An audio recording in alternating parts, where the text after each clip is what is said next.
con los programas, llamar al 268-6797, 268-6797, o escribir al email info@casadelahistoria.com. Hoy vamos a ver Siria y sus tesoros, la magnificencia del pueblo sirio y las primeras historias de los emigrantes sirios en nuestra tierra.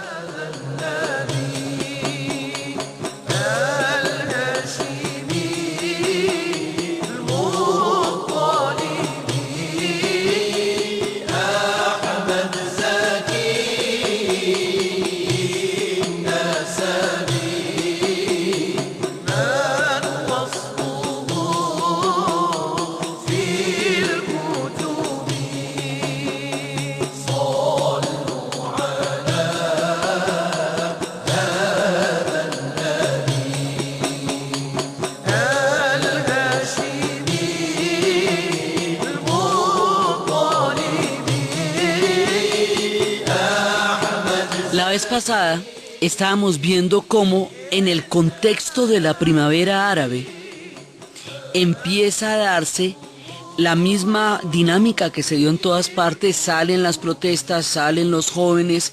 Habíamos visto cómo esto era, digamos, como un movimiento secuencial que empieza en Túnez, en Egipto, que va a llegar a todo, pues a Siria, a Marruecos, a Libia, a Yemen, y cómo cada uno de estos pueblos va a reaccionar de una manera diferente con el mismo movimiento, que es un movimiento para reformar las instituciones, para reformar regímenes que llevan mucho tiempo en el poder, para encontrar libertades democráticas y buscar salidas institucionales y económicas a sociedades que se encontraban detenidas o estancadas o bloqueadas en una situación que a la gente no le preveía ningún tipo de futuro, más en un lado que en otro. Eso básicamente es de lo que se trataba. Y cómo este movimiento en Egipto produce una revolución, en Túnez produce una revolución que cambia el régimen y hace la transformación y hace que ellos estén en la búsqueda de su camino político. En Libia la crisis va a llevar a una invasión y a la muerte de Gaddafi. En Marruecos va a llevar a una reforma y a una conciliación de cambio. Y todo este tipo de movimiento en Bahrein va a llevar también como algún tipo de conciliación. Pero en Siria empieza a pasar algo totalmente impredecible. En Siria las manifestaciones empezaron a ser repelidas y empezaron a ser atacadas por el régimen desde el primer momento. O sea, cuando empiezan los movimientos en enero, febrero, ya en marzo están matando gente. Y de ahí para adelante siguen matando gente de frente en las manifestaciones civiles, desarmados, hasta que esto se va a volver un conflicto muy grande, en el cual la protesta pasa de una protesta civil a una protesta armada, a donde ellos van encontrando armas, se levantan contra el régimen resiste, y entre el levantamiento contra el régimen y la resistencia del régimen a cambios o a cualquier tipo de cosas, pasamos de un panorama político en el cual se estaba dando una serie de reformas, o se estaban pidiendo, no dando, porque las reformas no se habían conseguido, se estaban pidiendo una serie de reformas, a un panorama bélico, y del panorama bélico pasamos a una catástrofe humanitaria, y de la catástrofe humanitaria pasamos a una hecatombe, y ya vamos en 200.000 muertos y una generación perdida, algo que uno no se imagina sino como en las épocas de la Guerra Civil Española, cuando España se despedazó en 3 años, porque fueron solamente 3 años y duraron mucho tiempo en reponerse de eso, o como la guerra libanesa, que duró 17 años y también les ha costado lo suyo volver a encontrarse en el tiempo. Una guerra devastadora, terrible, que sucede ante los ojos del mundo. La vez pasada estábamos planteando una serie de preguntas antes de entrar en la segunda parte de nuestra fase de Siria. Una de las preguntas era ¿por qué? ¿Cuál era la diferencia entre un fenómeno de protesta política de origen juvenil de la primera revolución de Facebook, que en todos los demás lleva a diferentes cambios políticos, y en Siria desata una guerra de las proporciones que la desata? Es una, digamos, ¿qué latencias hay ahí? ¿Por qué es distinto? ¿Por qué allá se optó por un camino tan trágico? Era una de las cosas que nos preguntábamos. También nos preguntamos por qué la dejaron destruir de esa manera.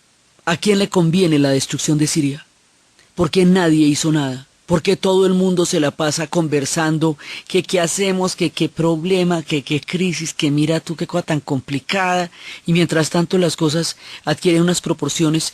¿Por qué en Ucrania, en un fin de semana, revirtieron todo el proceso cuando empezaron a matar civiles? 70 personas habían muerto en una semana y en ese momento dijeron, esto no se puede, esto no se resiste, toca implementar las reformas, Yankovic tiene que huir, esto no se va a poder hacer. Y la intervienen, digamos, políticamente de una u otra manera y en un fin de semana cambia radicalmente la situación de Ucrania. ¿Por qué pasa esto en Libia? Y esto en 2 semanas ya estaba planeada la invasión y eso llegaron las fuerzas, atravesaron el Mediterráneo, intervinieron los italianos, intervinieron todos y rápidamente cambiaron la dinámica. ¿Por qué en Siria dejan que un genocidio de estas proporciones ocurra sistemáticamente frente a los ojos inermes de todo el mundo? ¿Siria pertenece a la categoría de Bosnia-Herzegovina, que la dejaron morir a manos de un genocidio serbio? ¿O a la de Ruanda, que la dejaron morir en la matanza entre los Hutus y los Tutsis? Hay una categoría de pueblos que deben ser salvados inmediatamente de una hecatombe o de una eclosión, y hay otra categoría de pueblos que bien pueden desaparecer, que al mundo no le importan. Esa es una pregunta. ¿A quién le conviene la destrucción de Siria? Porque nadie les dio la mano, porque están tan solos en esta tragedia tan horrible que están viviendo. Entonces hay otros miedos. Habíamos hablado la vez pasada que las tendencias árabes temen que el resultado de la destrucción de Siria sea un regreso al mapa de la época de la repartición del Imperio Otomano y que sobre las cenizas de Siria haya repartos territoriales, coloniales, de recursos, que se solucionen problemas de tierras, por ejemplo, de otros pueblos en el territorio sirio. Temen cosas que ya vivieron. O sea, eso les pasó en 1920, no es que nunca lo hayan vivido. Temen cosas que ya vivieron. Temen que detrás de la destrucción de Siria exista un interés por alimentarse del cadáver de la Siria destruida, para volverla también una forma de territorios y ganancias de pueblos coloniales. Eso es un temor que los árabes sienten, porque precisamente el panarabismo surgió como una reacción a estos hechos históricos ocurridos en 1920 con la disolución del Imperio Turco Otomano. Ese es otro temor que es el análisis que hacen los árabes. Entonces, aquí hay muchos enfoques y muchos análisis. También hay quienes temen que las fracciones religiosas rompan por dentro la unidad árabe y de esa manera reviertan un proceso de independencia que había empezado desde la era de Nasser, que eso también lo hemos planteado acá. Hay muchas hipótesis y mientras el mundo especula, Siria muere en la destrucción más terrible. Pero hay una cosa. Cuando los pueblos atraviesan una guerra, y sobre todo una guerra del tamaño de la que está viviendo Siria en este momento, como son un hecho noticioso durante el tiempo de la guerra, quedan en el imaginario de la gente durante mucho tiempo como un país destruido, como un país en una crisis humanitaria con armas químicas, niños saliendo de los refugios, la población civil siendo atacada. Esas imágenes se perpetúan y se convierten en el referente de un pueblo durante mucho tiempo.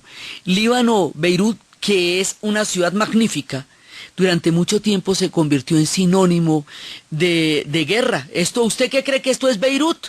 Decían. Beirut es una ciudad espléndida, y si usted la ve hoy es espléndida, y lo ha sido durante siglos, pero la imagen era el Beirut de los 70s, porque en los 70 fue que tuvo la guerra civil, durante los 70s y los 80s. A nosotros mismos, los colombianos, la imagen del narcotráfico nos ha marcado de una manera aterradora a lo largo del referente que el mundo tiene de nosotros. Y cambiar esa imagen y la de guerra nos ha costado y nos está costando bastante. Entonces, las imágenes noticiosas de los pueblos suelen quedar en el imaginario porque en últimas la historia ahora la hacen las noticias, que es la forma como instantáneamente el mundo se entera de lo que está pasando en algún lugar.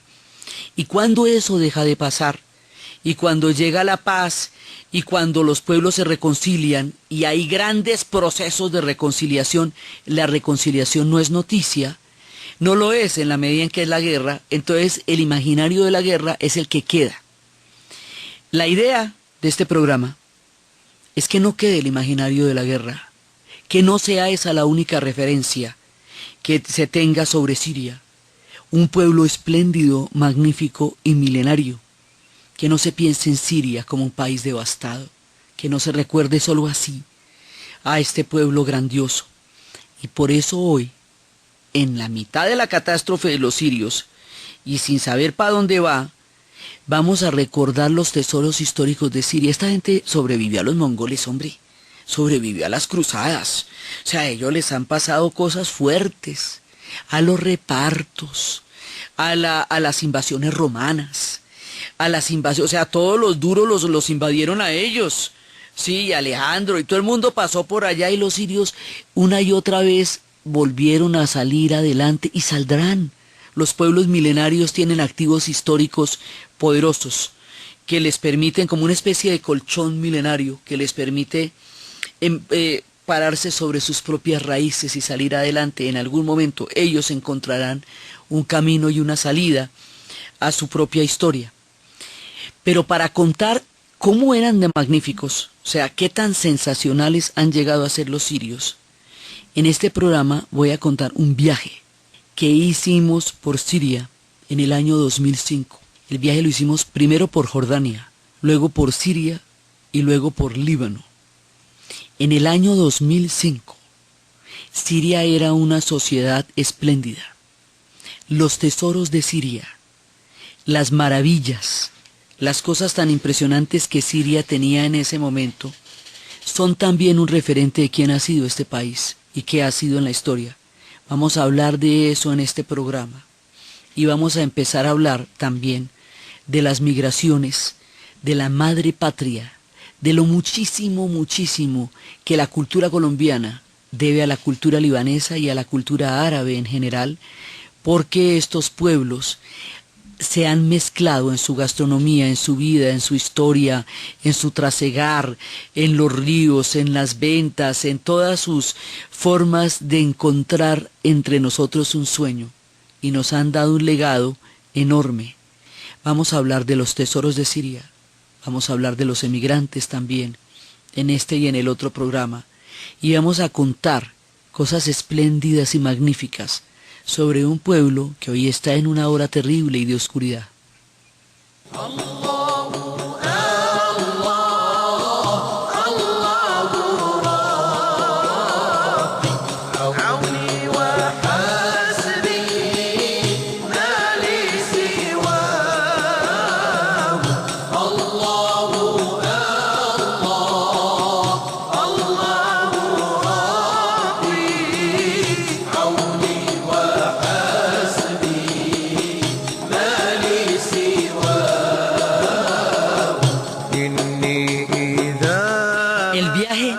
Que les voy a contar empieza en Jordania, empieza en la entrada de Jordania, cuando se llega a Amán, viniendo desde París, un viaje larguísimo.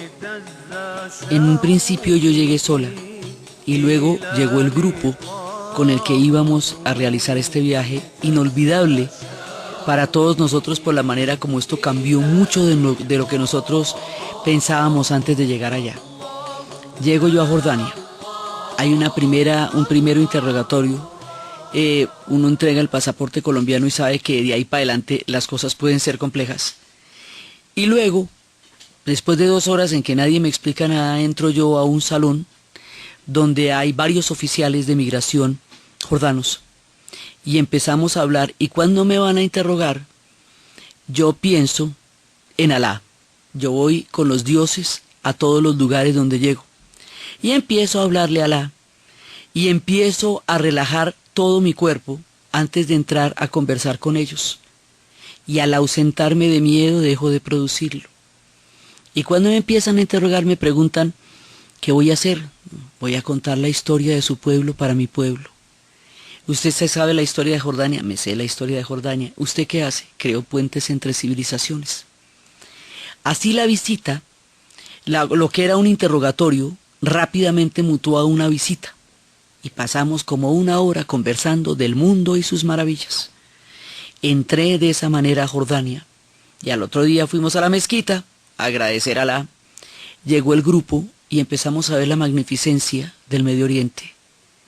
Y en Jordania, bueno, lo primero que se ve es esas mezquitas azules maravillosas y las maravillas fantásticas como por ejemplo Petra, que corta el aliento. O sea, Petra corta el aliento totalmente porque es una ciudad en piedra, rosada, con una gruta que era de los nabateos y duró mucho tiempo escondida cuando los romanos cambiaron el curso de la ruta de la seda. Petra quedó en el olvido.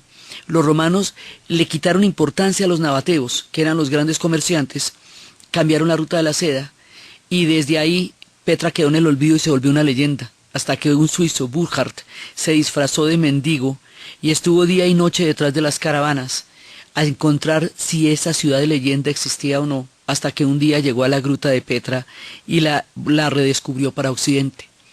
Fuimos también al valle, a Wadi Rum, Wadi es valle, donde se filmó Lawrence de Arabia.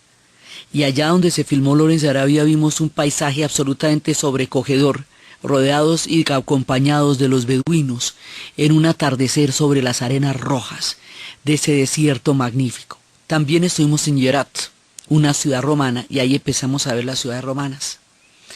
Teniendo Jordania los tesoros que tiene, la amabilidad de su gente, el esplendor de los jordanos, atravesamos la frontera para llegar a Siria. Como había tan poca información sobre Siria, siempre ha habido poca información sobre Siria, porque a los sirios les pasa lo mismo que les pasa a los iraníes. Las oficinas de prensa quedan en otra parte. Las oficinas de prensa no han vuelto a quedar en Damasco, probablemente desde los omeyas. Entonces siempre se cuenta desde el otro lado. Entonces no se sabe nada de Siria. Es increíble solamente las referencias, digamos, como de las guerras en las cuales ha participado, que eso es un factor bravo. Como ellos han tenido tantas guerras, pues tienen dificultades con muchos pueblos vecinos, y a la hora de un conflicto de esos, esto también juega en su contra. Entonces, pero nada, no sabemos nada. Entonces uno llega y va atravesando y encuentra primero un desierto con un atardecer y luego un oasis. Pero un oasis no como en las películas, o sea, no solamente un pedacito de palmeras con agua en la mitad, no, un oasis que es una ciudad, del tamaño de una ciudad. Eso es Damasco. Las ciudades en Siria están hechas alrededor de los oasis, porque hay mucho desierto. Entonces, el perímetro urbano de Damasco, pues es el perímetro del oasis, porque de ahí para allá no se puede hacer. Hay pueblos aledaños que se habían construido para que la gente viviera y fuera y trabajara en Damasco, porque tiene una capacidad de gente que está determinada por el perímetro del oasis. Y nos encontramos con la ciudad de Damasco. Damasco lo llaman el Sham. Así es como se les conoce. Cada una de estas ciudades tiene una manera de llamarse. Y en Damasco nos encontramos con una ciudad absolutamente espléndida, que es la que les digo que está en la Biblia. La mencionan en Ur de Caldea, la mencionan cuando en el libro de Samuel, la mencionan también hablando de David sobre los damasquenos, la mencionan en los archivos de Ebla. Una ciudad que tiene una mezquita enorme, que está ahí, donde hay también monumento a San Juan Bautista dentro de la mezquita, porque en otra época fue una iglesia, una mezquita con más de 10.000 personas en oración, que tiene digamos, un centro verde, de color verde, donde la gente va a hacer una peregrinación a una entrada de la mezquita, pues, pero ahí está también San Juan Bautista. Una ciudadela, la ciudadela de Damasco. Y en la ciudadela de Damasco es donde se refugió Pablo de Tarso cuando lo persiguieron en el momento en que se convierte al cristianismo. Entonces, como el cristianismo surge en Siria, lo vimos al comienzo de la serie, de una manera muy temprana y muy primigenia, sus huellas allá son enormes, tanto en Damasco como en otras ciudades que vamos a ver allá. Entonces, uno va a llegar a Damasco y el zoco de Damasco se llama el zoco a los mercados. Es gigantesco, lleno de gente, bulliendo de todo, de oros, de seda, de perfumes, de especias, de pañoletas, de tela. Recuerden que Damasco significa brocado. Y todo el regateo de los grandes mercados del mundo del Medio Oriente. Y Siria con sus grandes tesoros empiezan por Damasco. Damasco, una de las ciudades más tiempo habitadas de todo el planeta Tierra. Tiene en sí tesoros del mundo cristiano, del mundo musulmán, del mundo romano, del mundo antiguo. Cada uno de los pequeños y de los grandes tesoros de Siria va a contener en sí mismo el paso de los miles de años que hemos venido narrando durante la serie. Damasco, capital de los omeyas durante 90 años, guarda todos los vestigios del tiempo en que fue desde ahí que se dirigía el Islam como civilización. Damasco, la magnífica, el Sham, la maravillosa, la ciudad rodeada de murallas que han visto pasar los milenios. Damasco, el tesoro, el primer tesoro que nos encontramos rodeado en oasis de la hermosa Siria. Después de la pausa hablaremos del otro gran tesoro, Alepo.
Antes de llegar a Alepo, que es otro tesoro gigantesco, en los alrededores de Damasco hay cosas bien importantes. Cuando uno sale del oasis hay que recordar que en la noche, desde la parte alta de la ciudad, se ven 5000 minaretes, todos encendidos con el color verde, lo que da la sensación de un bosque de torres de las mezquitas, como que son los minaretes, y una sensación de eternidad sobre el valle y sobre la parte alta de una ciudad impresionante, impresionante, que cautiva con todo su misterio y con toda su belleza. Alrededor de Damasco hay una ciudad cristiana que se llama, queda cerca, queda 45 kilómetros para el norte, se llama Malula, una ciudad empotrada en las montañas, literalmente empotrada en las montañas, donde se dio el milagro de una chica que se convirtió al cristianismo y su padre la persiguió con un ejército y ella atravesó un risco y luego se abrió una especie de abismo entre donde ella quedó y el ejército que estaba detrás, lo que permitió que se le salvara la vida y se salvara de la persecución, y ahí hay un santuario muy importante que es fuente del cristianismo de Malula. Malula tiene una particularidad. En Malula se habla arameo cotidianamente. O sea, la gente habla en arameo. O sea, hablan un idioma que es el origen del árabe, que es el idioma bíblico, que es lo que hablaba Jesús. Y rezan el Padre Nuestro en arameo.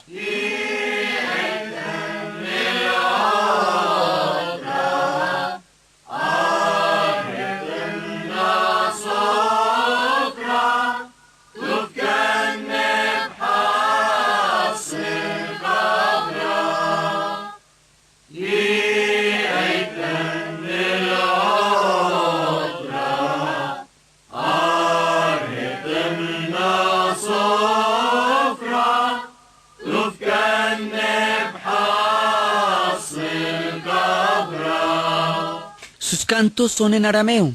El Padre Nuestro, cuando lo rezan en las iglesias en arameo de manera normal, allá la mayoría son católicos, griegos y ortodoxos, y la santa que quedó aislada se llama Santa Tecla. Celebran el levantamiento sagrado de la cruz y el día de San Sergio.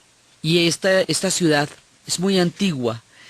Desde la época aramea pertenecía al reino de Homs, y durante la época romana se le conocía como Seliocópolis. Cada una de ellas tiene un nombre histórico distinto. O sea, a Damasco lo llamábamos el Sham, a Palmira Tadmor, Seliocópolis es la que se llamaba Malula, y esta ciudad es magnífica en su empotrado esplendor.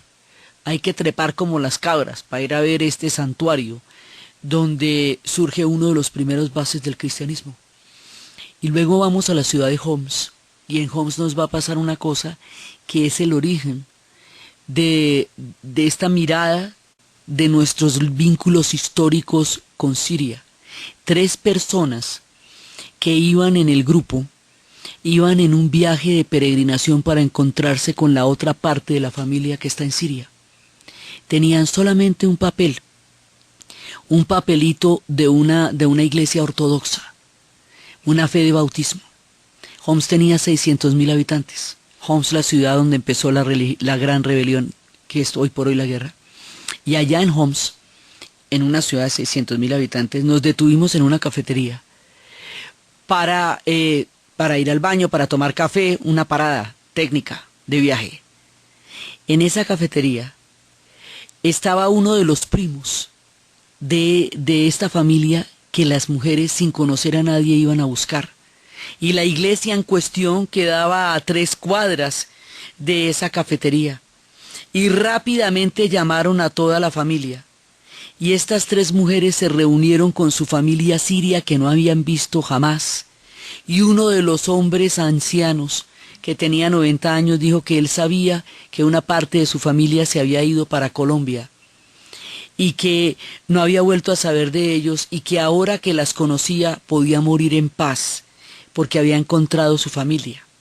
Y se filmaron, y filmaron a todas las personas que encontraron. Y cuando regresaron a Colombia, Pereira, Eje Cafetero, se encontraron que eran idénticos, esos abuelos y esos tíos y esos primos, con las personas que hoy habitan en Pereira. Y eso nos hizo sentir, entre la copa de vino, las lágrimas, la emoción, cuán cercanos somos y cuántos de nosotros vienen de allá y cómo están en nuestra cultura y forman parte de nosotros. Esta es nuestra primera historia de migrantes. Después vamos a contar muchas historias de migrantes, de cómo llegaron, desde cuándo, de qué manera, dónde se asentaron y quiénes son, y cómo conforman una parte importante de la sociedad de esta Colombia que vivimos nosotros. Esta experiencia con estas mujeres nos dio una experiencia de continuidad, peregrinación, lazos de tiempo, consanguinidad, lazos de sangre que no se perdieron a pesar del desconocimiento de uno y otro lado de las familias.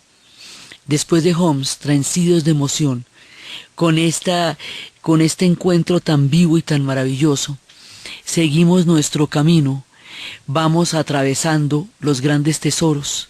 Entonces, Siria tiene, los tesoros más grandes de Siria son, por un lado, está Damasco, Malula, pero también allá hay una ciudad romana que se llama Bosra, una ciudad intacta, todo el imperio romano en su esplendor se ve en Bosra como no se veía en Italia, porque tuvieron todas las invasiones bárbaras que a Siria no llegaron, con todo el eco de lo que era el espectáculo del circo romano, y con toda la iconografía y con toda la arquitectura romana.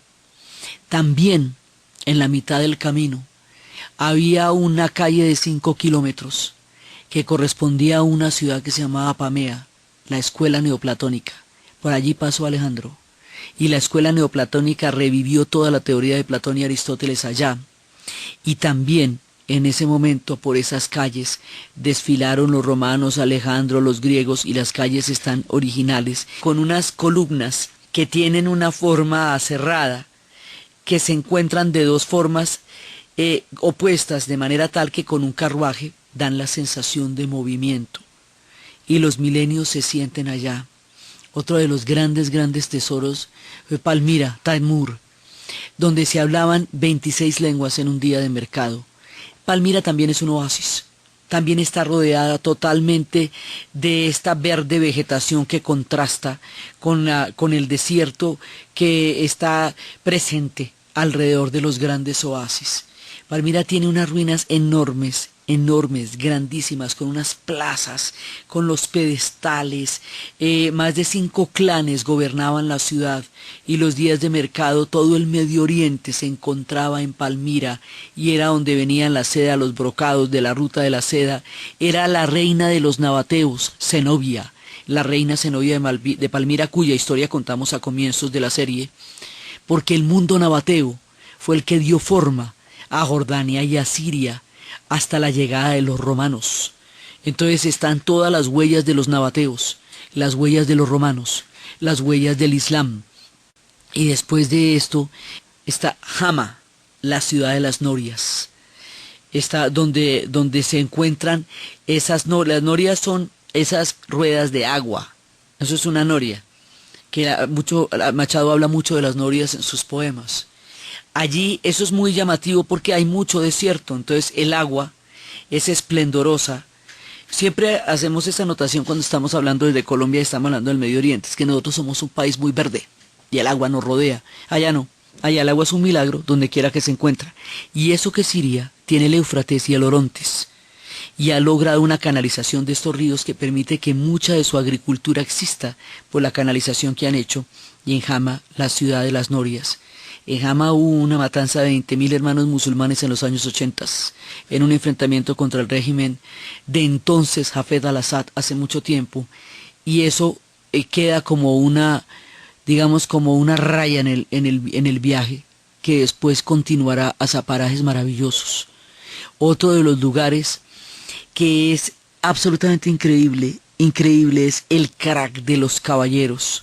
Y entonces están las cruzadas ahí, en el Crac de los Caballeros.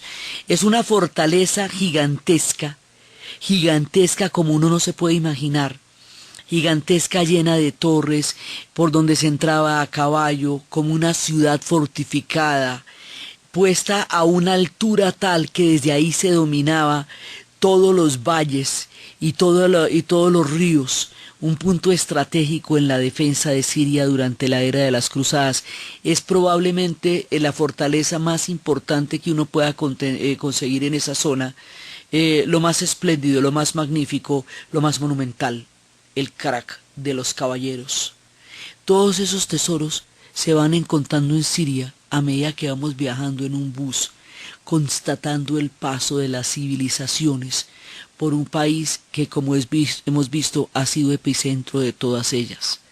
Todo para llegar a Alepo, la maravillosa.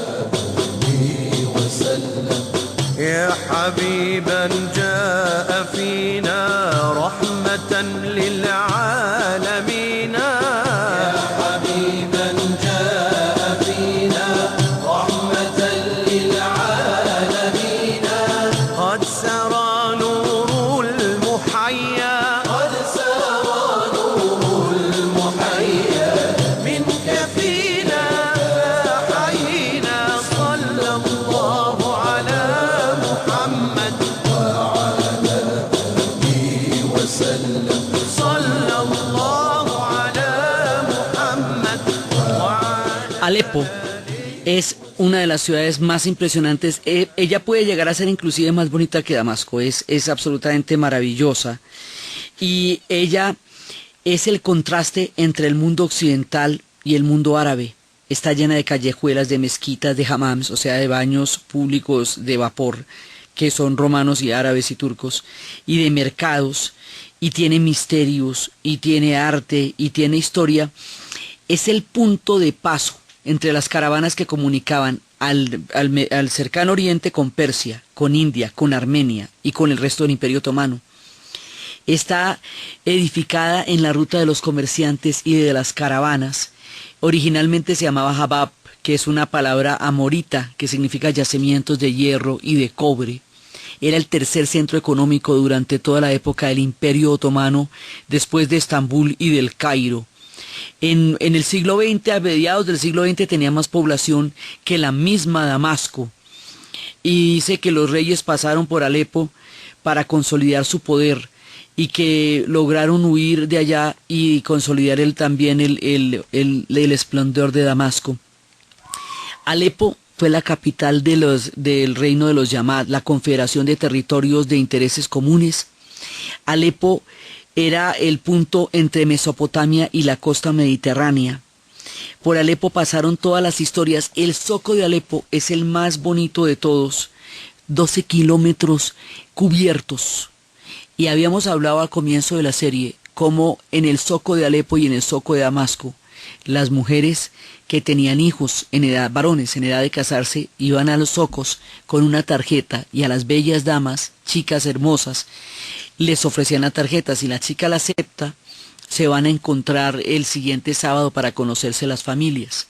Y si las familias y los muchachos y la chica se gustan, empiezan el camino hacia el matrimonio. Y para casarse hay que tener la posibilidad de vestirlas en oro, porque ese va a ser, digamos, su posibilidad económica.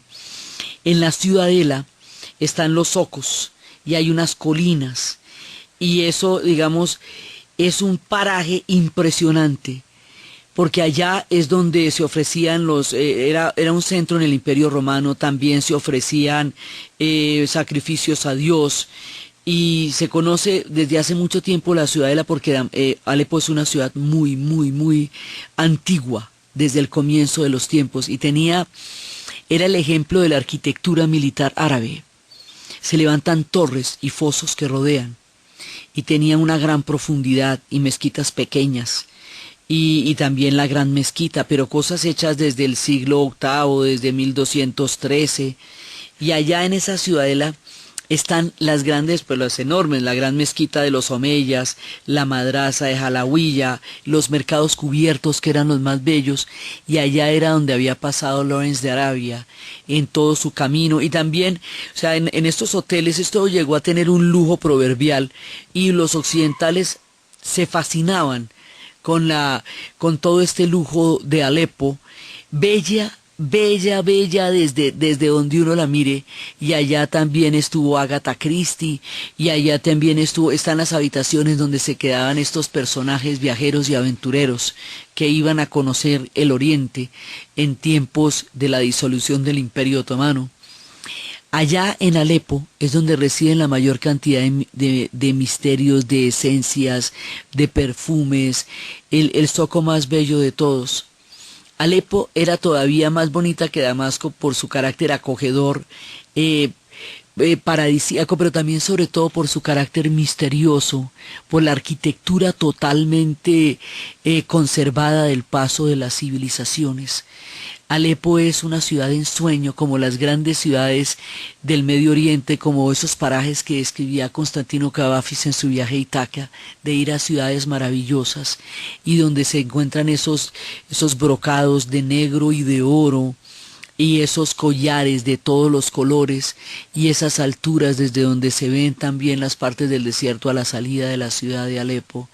Y todos estos tesoros, más adelante en el viaje, saliendo de Alepo, había un lugar donde decían que estaban los mosaicos más bellos del mundo, un pequeño pueblo que se llama Shaba.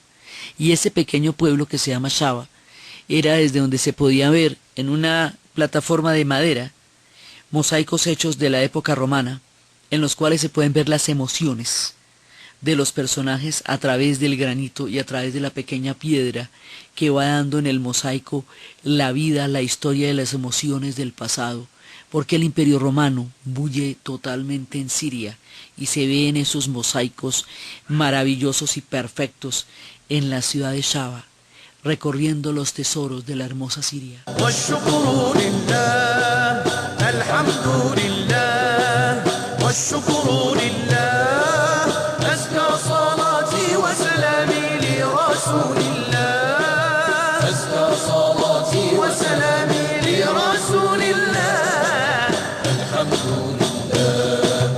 والشكر لله الحمد لله والشكر لله وسلامي لرسول الله أزكى صلاتي وسلامي. A las afueras de Alepo hay un barrio, el barrio de la Yedaida. Yedaida es un barrio cristiano, está fuera de la ciudad amurallada y es un conjunto de callejones y de losas que es un sitio importantísimo en Alepo porque ese fue el barrio que tuvo la mayor expansión durante el periodo mameluco, durante la llegada de los cristianos y armenios y maronitas, porque como hemos visto en la serie, allá hay cristianos, armenios, maronitas, ortodoxos, aparte de ayubíes y aparte de alevíes y aparte de circasianos y de kurdos. Digamos, la diversidad de la población siria es enorme, porque son pedazos de todos los imperios que pasaron por allá. Entonces, este es uno de esos barrios donde uno se encuentra el cruce de las civilizaciones.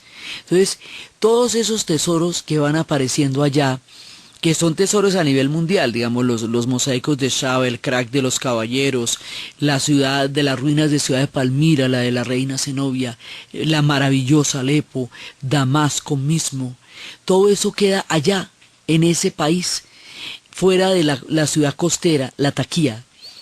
La ciudad que es la salida de Siria al Mediterráneo. Habíamos visto que era mucho más, que era lo que era Antioquía, pero Antioquía quedó después en todos estos repartos del lado de Turquía, y entonces la franja que le quedó a Siria para salir al Mediterráneo es la ciudad costera de Latakia, y allá también en Siria está el Éufrates. O sea, cuando hablamos del Tigris y el Éufrates, decimos que el Éufrates recorre Siria, la recorre de un lado al otro, y con él la historia de Mesopotamia.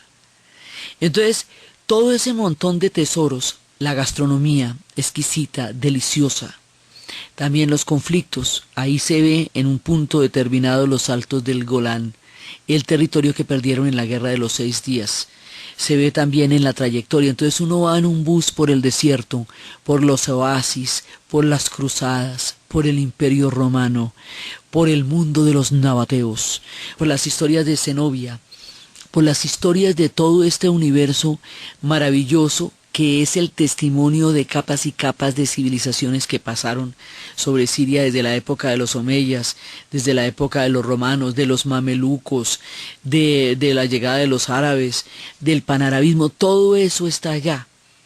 Siria en el año 2005 era un país autoabastecido, autosuficiente, lleno de oasis, con una población que convivía en unas circunstancias de tolerancia cotidiana permanente. Ellos tienen miles de interpretaciones sobre las religiones monoteístas, tienen miles de interpretaciones de textos, de libros, de discusiones de madrazas. Fue en Alepo, en la ciudad de Alepo, donde por primera vez vimos un espectáculo que le cambia a uno la vida, una danza derviche. La danza de los derviches, de los sufis, de los girófagos, de los hombres que bailan en consonancia con el universo, en consonancia con la armonía cósmica, una oración en movimiento, una especie de comunicación entre el cielo y la tierra a través de la danza, un hacerse uno con la divinidad a través del baile, la mirada respetuosa, la llegada de estos pueblos. Eso no se le olvida a uno nunca en la vida. Es este testimonio lo que quiero que también quede en la imaginación y en la memoria de quienes escuchan estos programas cuando piensen en Siria. No solamente las ruinas, no solamente la tragedia, que también, que existe y que está, sino la magnificencia. Y la historia de los inmigrantes, cuando llegaron a Colombia, las diferentes oleadas desde 1880, los comienzos del siglo XX, las después de 1960, donde se asentaron, porque en el eje cafetero, dónde están sus ríos, dónde está su gastronomía, dónde están ellos en nuestra historia y la nuestra en ellos, es la que vamos a ver en el siguiente programa.